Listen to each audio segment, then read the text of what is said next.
Баршаларыңызға сәлем. Қазір біз сіздермен осындай торттарға, десерттерге арналған шоколадты жүрекше декорын жасап үйренеміз. Каналыма жазылып, колокольчик басып кетуді ұмытпаңыз.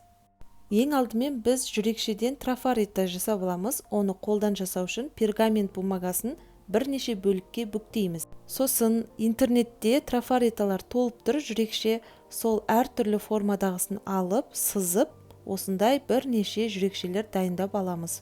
Декор жасау үшін мен шоколадты глазур қолданамын. Кез келген грамын алып, микроволновкада немесе су буында ертіп алып, мешокқа құямыз.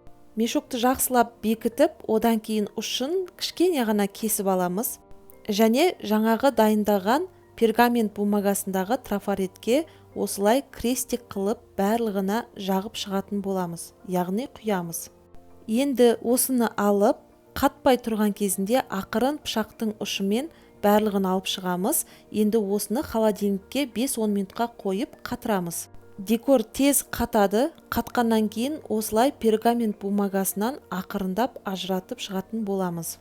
Кез келген тортты немесе десерттеріңізді осындай қарапайым декормен әсемдеп шығуларыңызға болады. Және де бұл бюджетный варианты, қосымша өте әдемі көрінетін болады. Егер сізге видео ұнаған болса, міндетті түрде лайк басып, пікір қалдырсаңыздар өте қатты қуанышты боламын. Және де менің каналыма жазылуды ұмытып кетпеңіздер.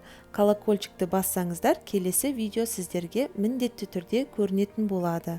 Жасап, отзыв қалдырып жатсаңыздар қуанышты боламын. Келесі кездескенше аман болыңыздар.